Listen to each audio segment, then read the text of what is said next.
Hey YouTubers, this is Ishtaq with you once again, and this is one of my little kitties. This one is Bella, and I have another one. Hopefully, I'll be able to show her to you someday. She doesn't look very happy. In any case, welcome to another episode of my photography blog. And in this episode, we're going to look at how to create panoramas in Lightroom and in Photoshop. Do you want to stay? Okay. Oh, well, I think I can keep her. So yeah. Previously, if you wanted to create a panorama, you would have had to use a specialized software for that, or you would have had to take your pictures to Photoshop. The newest versions of Lightroom actually have this capability built in, so you can create your basic panoramas and your basic HDRs as well, which we'll cover in a different episode. And there you can stitch the photos and still have a raw photo with all the information and play with it. But the thing is, there are certain limitations, and it's important to be able to create a panorama because a lot of times we are right in front of a magnificent subject, but it's just too big for our lenses, and no matter how wide we go, we can't really cover it completely. So what we're going to do is look at a set of pictures that I took just a couple of days earlier when I was just walking through downtown Philadelphia, and we'll see how we can stitch those photos and create a panorama, and then fix whatever perspective corrections that need to be there. So let's head on to the processing table and see how we can fix this.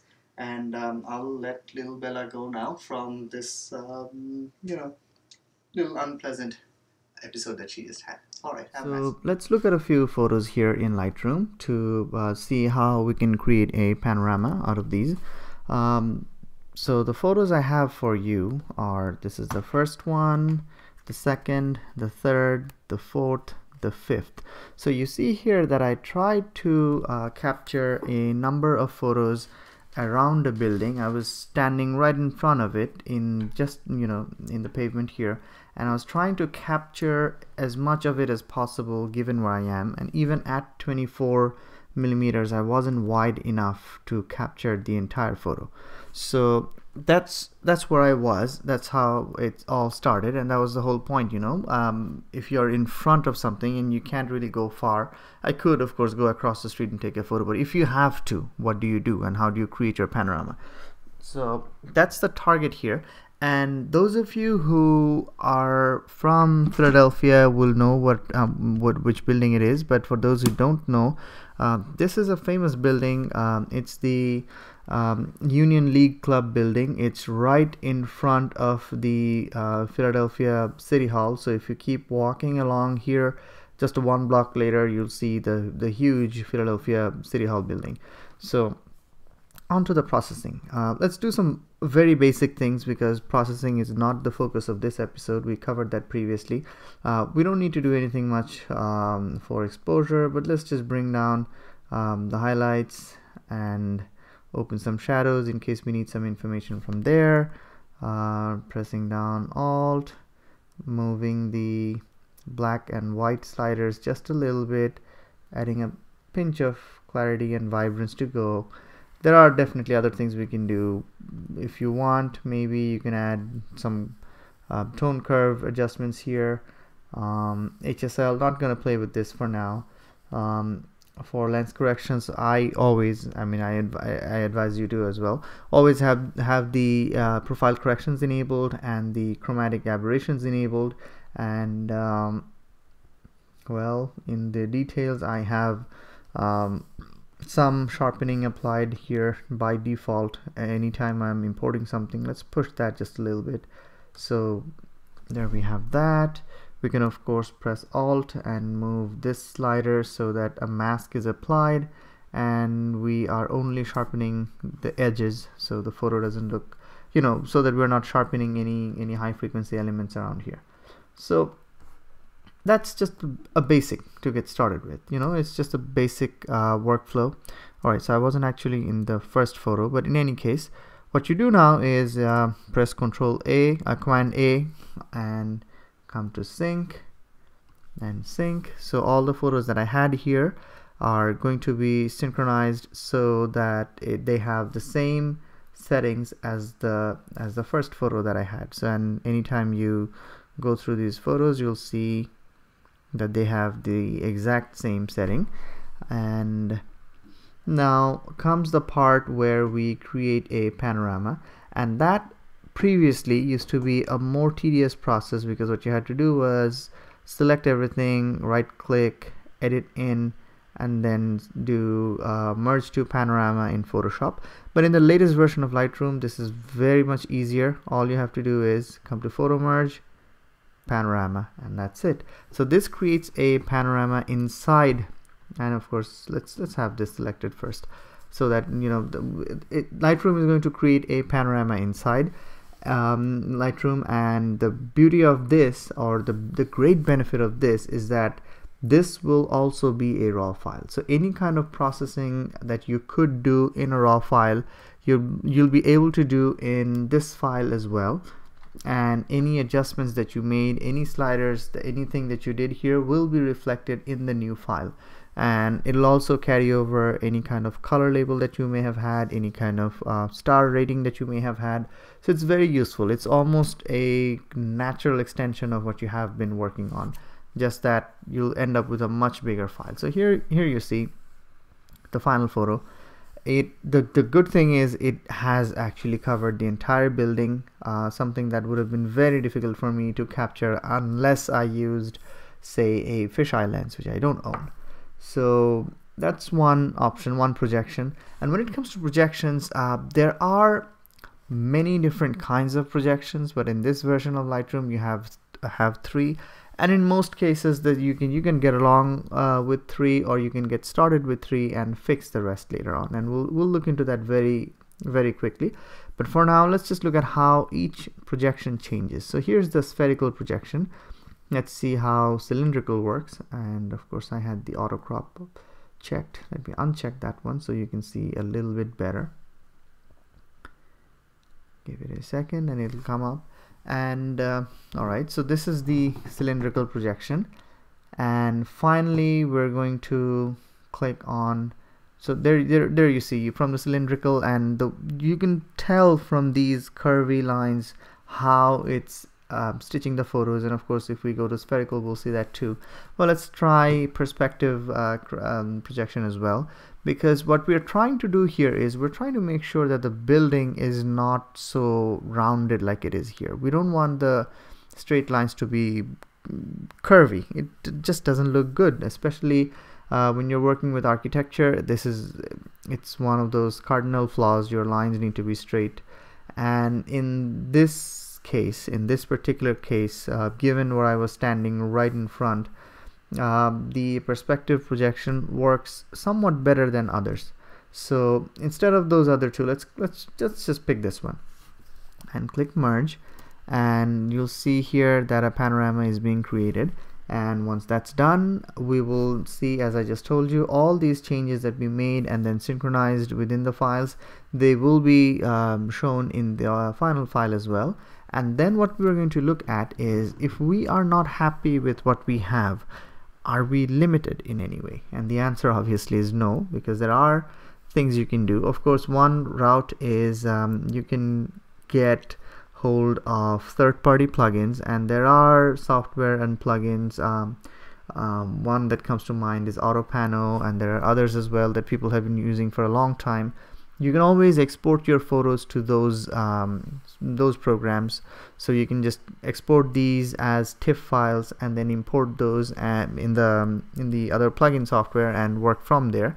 Or you can just try this, and there are some solutions in Photoshop as well, which we will look at. Let's give it a few seconds to complete. If it takes long, I'll just pause the video and start from the point where we have it. Okay, so here we have the final panorama created by Lightroom, and here it's covered everything. And of course it's a good idea to go through the various parts of the photo, especially where there were multiple photos overlapped and stitched. And the reason is that it's done in software. There are lots of ways to guide it and different lines here and there, but the stitching is not always perfect. So if you are working on a panorama, it's a good idea to always look into the various areas to zoom in and see if everything has been done right.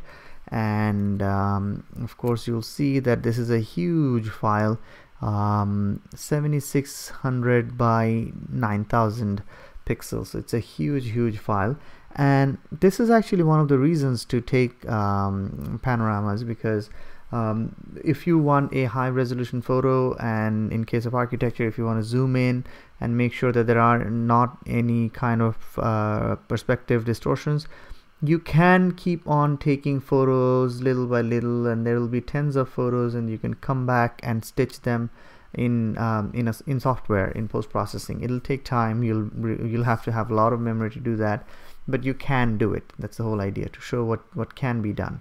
Now to work on it further, what we do is we right click and we edit in Photoshop CC, and this will open in Photoshop.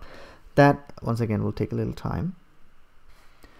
Okay, so we now have the photo in Photoshop, and it should be in an unlocked layer. If it's not, double click on this. If it's if it's a background layer and it's locked, double click and hit OK, and it'll be an unlocked layer. Then select the layer, and you can come to filter, and this wonderful filter here called the adaptive wide angle, and this is a wonderful thing. Previously, when we created panorama and brought it to Photoshop, this would be very useful, and you can still see how it can be used. So what this does is, say if you have an edge that is not straight but it should be, let's say an edge that should be vertical, what you do is you hold down Shift and you draw a line, and then you let go. You see, it knows that this edge should be straight, and it attempts to make it a straight line. Again, you draw the line, and it'll try to identify the edge and sort of hug the border here and try to make it straight. So again, you can keep on doing it. It takes a lot of work. It's definitely not an easy process, and of course when you do this, you have to go back and forth to make sure that you have not introduced anything wrong, because that's one of the most common things to happen. You may be looking at one edge, and that might cause you change elsewhere where it will just not be good.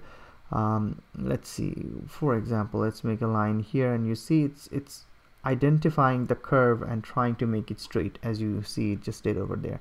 Now what if you want to make a straight line? Well, the idea is the same.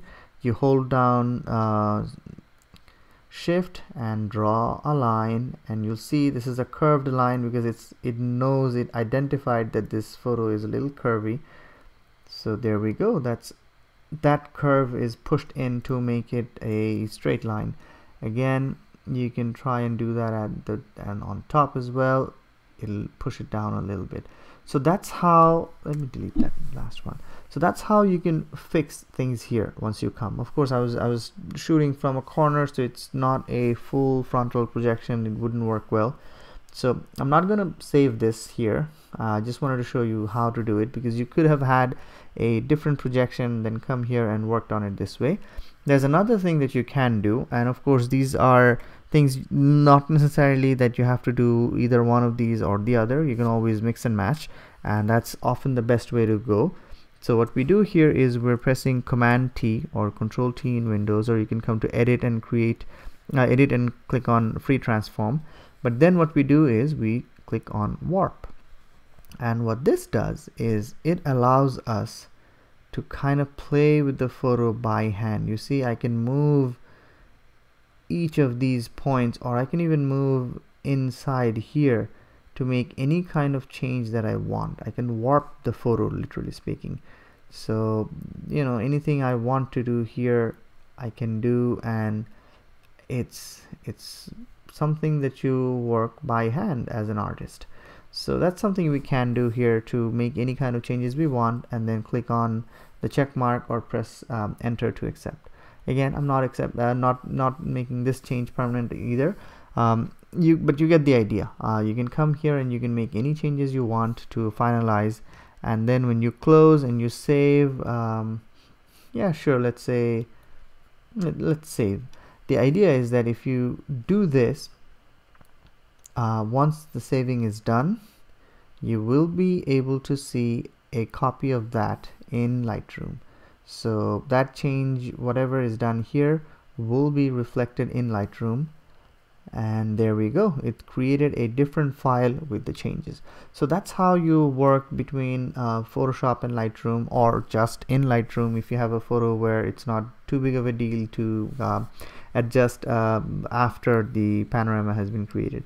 So I hope you found this useful. Of course, there's something very quickly. You see, this is the photo that returned, and in this case we have all the sliders set to 0. It's all in default position, but it actually isn't. What we had was something that was modified.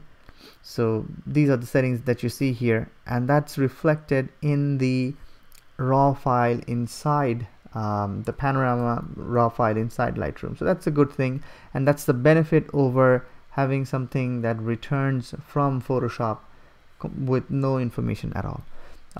I hope you found this very useful, because this is something I use a lot. I really use it a lot.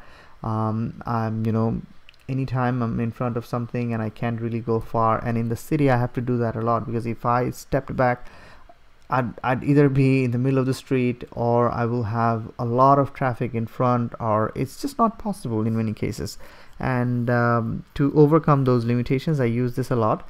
I have also used it in wedding and events as well, when you have a big group of people and you just can't cover everyone, and it doesn't make sense to use a fisheye lens, or you don't have access to something like that, of a super wide lens or something. So that's when it comes really useful. Play with it. Just go out there and take a few photos and try and stitch it. You'll be amazed at how this little trick enhances what you can do as a photographer. I hope you liked this episode and found this useful. If you did so, please leave your feedback. I really want to know what you think about it, what I am doing wrong, what I can fix, what's good, what's not. I'm really looking forward to it. Have a wonderful time, everyone. Thank you.